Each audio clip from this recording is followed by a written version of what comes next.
आप सभी को मेरा नमस्कार।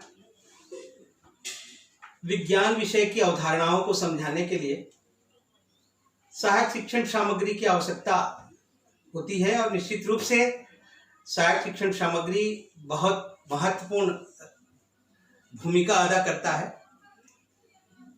आइए हम एक छोटा सा प्रयोग हवा के दाब से संबंध में आपके बीच मैं बताने जा रहा हूं। इसके लिए सामग्री हमें जो चाहिए वो 2 बैगन हम ले सकते हैं। घर में जो बैगन एक समान आकृति के 2 बैगन ले सकते हैं, उसकी जगह गेंद भी ले सकते हैं। उसको बांधने के लिए 2 रस्सी, तो 2 बैगन लेकर के रस्सियों से बांध करके इस तरह से लटकाना है। लटकाने के लिए आप ऐसे ही एक लकड़ी ले सकते हैं और इस तरह से बांध करके 2 बैगनों को या 2 गेंदों जो भी आप ले रहे हैं उनको ले करके लटका देंगे। अब इसको रखने के लिए आप उपयोग कर सकते हैं कुर्सियों का। ये कुर्सी इधर लगा दें उल्टा और दूसरी कुर्सी यहाँ टिका दें और इस तरह से 2 कुर्सियों में ये इस तरह से टिक जाएगा। तो इसको मैं बताने के लिए इस तरह से एक स्टैंड बना लिया हूं। ये भी कबाड़ से जुगाड़ से ही बनाया हुआ है। देखिए,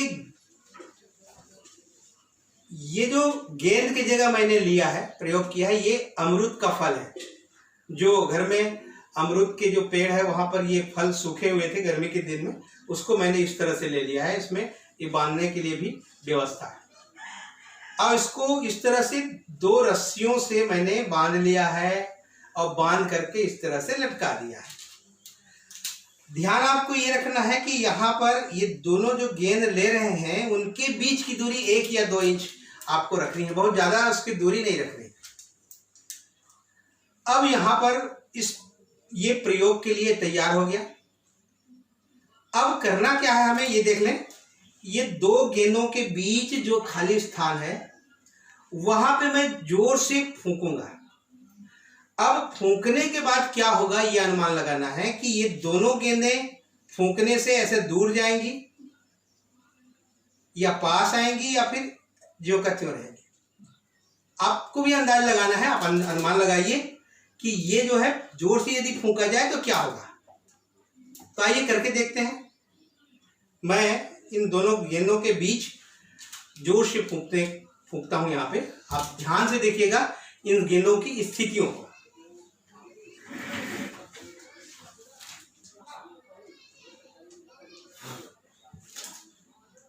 तो देखा आपने, जोर से फूंकने से हुआ क्या, दोनों गेंदें बिल्कुल पास आ गई और एक दूसरे से टकरा गई। एक बार और ध्यान से आप देख लें, इन दोनों के बीच जोर से फूंकने से क्या हो रहा है। तो देखा आपने। देखिए, अनुमान बच्चे लगा सकते हैं या हम भी सोच सकते हैं, क्योंकि जब फूंका जाए इसको तो ये दूर इस तरह से भागेंगे, लेकिन ऐसा हुआ नहीं। जोर से फूंकने से ये दोनों दूर जाने के बजाय पास आ गए। अब हम इसके कारण को जानने का प्रयास करते हैं कि ऐसा हुआ क्यों। फूंकने से ऐसा लगता है अनुमान से कि फूंकेंगे तो ये दूर जाएंगे, ऐसे साधारणतः अनुमान लगाने से, लेकिन ये दोनों पास आके टकरा रहे हैं। तो ऐसा हुआ क्यों, इस पर हम थोड़ी चर्चा करें। देखिए, होता क्या है, यहां दोनों गेंदों के बीच का जो खाली स्थान है यहां पे क्या है, हवा, क्योंकि हम जानते हैं कि हवा हर जगह मौजूद है। अब जब यहां पर हम फूंकते हैं दोनों गेंदों के बीच में, तो फूंकने से क्या हुआ, ये दोनों के बीच की हवा की गति बढ़ गई। और जब भी हवा की गति बढ़ती है तो वहां पे दाब कम होता है। तो जब हमने इसके दोनों के बीच जोर से फूंका तो यहां पे हवा की गति बढ़ गई।